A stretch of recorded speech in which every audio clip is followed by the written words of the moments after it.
What's up, everybody? This is the Unstuck Podcast, and I'm your host, Drew Koss.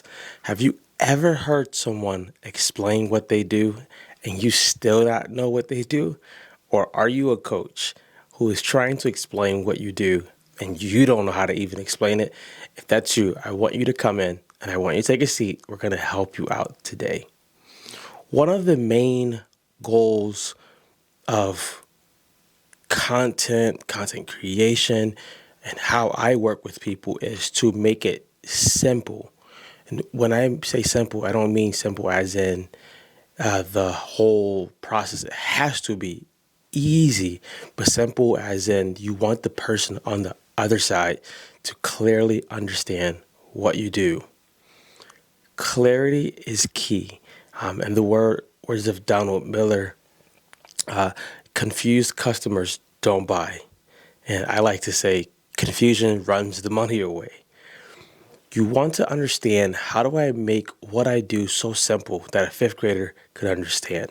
Now, there's things on the internet that you can use to do that, but I'm going to give you some basic tools that will help you even if you end up switching careers.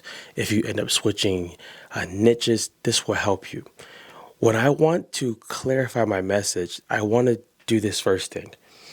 How simple can I say what I do? You want to think about what you do, who you do it for, and how they can get it. Or what you do, who you do it for, and who do they become by working with you. So for me, my avatar is coaches. I do help people who are not coaches, but my main avatar, my main soulmate client is coaches and leaders, people who are in front of people, whether that be digitally or in person or a mixture of both. So for me, I help coaches get unstuck with creating content to attract their soulmate clients. They become content geniuses. Or right now, I use the word, they become content magnets. And that could change as much as I want it to change. But what I'm really saying is I help coaches get unstuck. And they become better by getting unstuck because they make better content.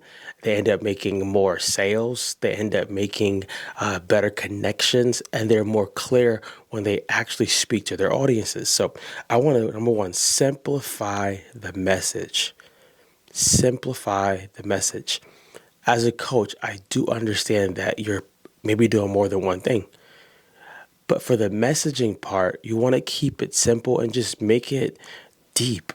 If I help coaches get unstuck, some of the things I'm going to talk about when it comes to getting unstuck is actually creating your content.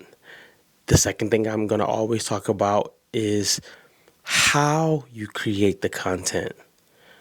Number three, how you are talking to your avatar or your soulmate client. If my client is coaches, I probably am not going to be talking to 10th graders. Can they receive some information from it? Yeah, but that's not my avatar. My avatar is coaches. That's people who are already got the ball rolling or just getting the ball rolling, but I'm not coaching them to be a coach. I'm coaching them to make their messaging and their content better so that they can attract the right people. So simplicity is number one. Number two is resonating language. I want to and I have to be able to allow my language to resonate with the person on the other side of the screen.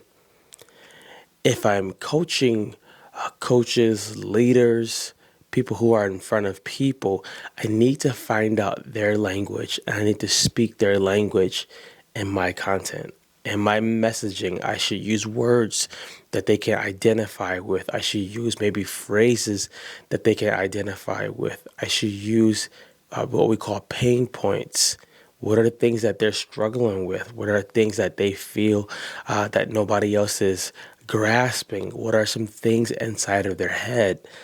This resonating language helps them realize, oh, this person on the other side of the screen can actually help me. And I actually want to work with the latest basketball game. That's not going to resonate with them at that moment. Now, let's say my avatar was hairdressers.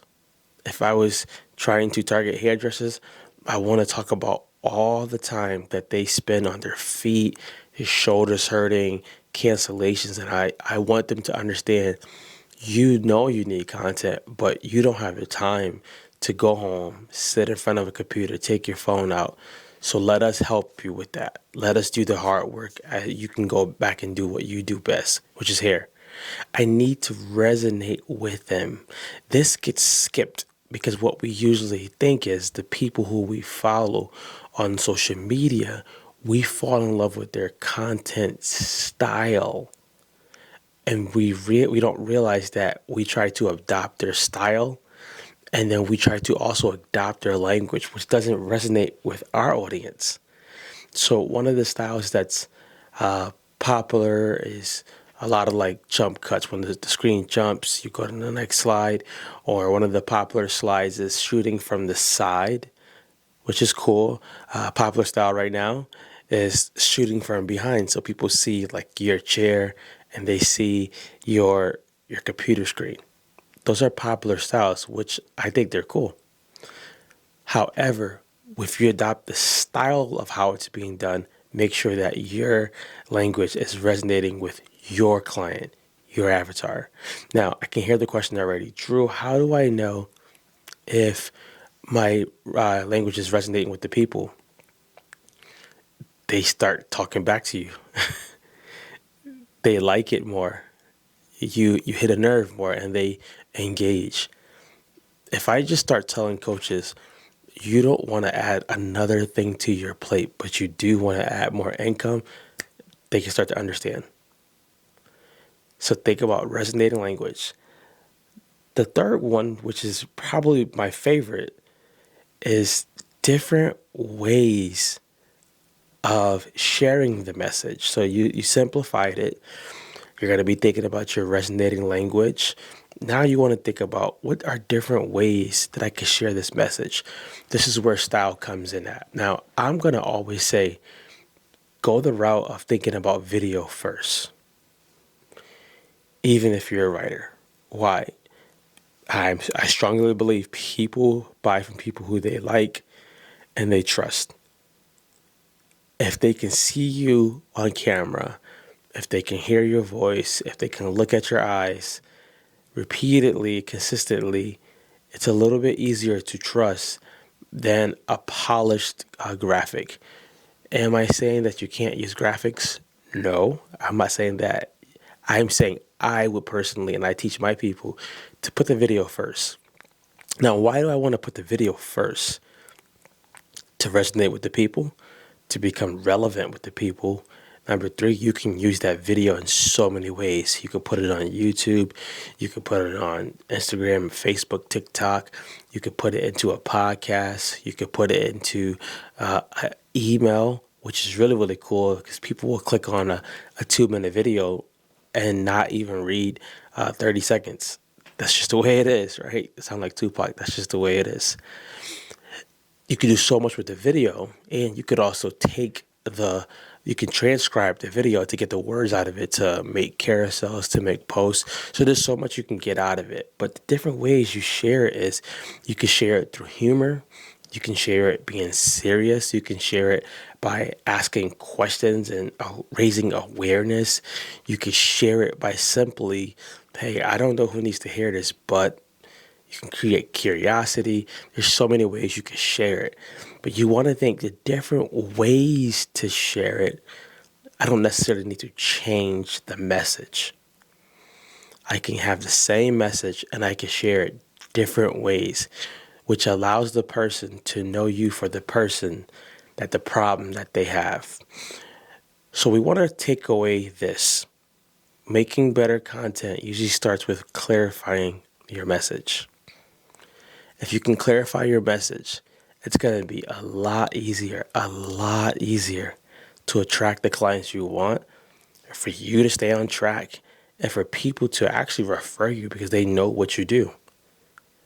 If you're stuck with any of that, please feel free to reach out to us. We have content boot camps, we do group coaching, and we do one-on-ones also. We would love to help you get unstuck so that you can attract the clients you are wanting to work with, not the clients that are just by the wayside. Get unstuck, guys. Take care.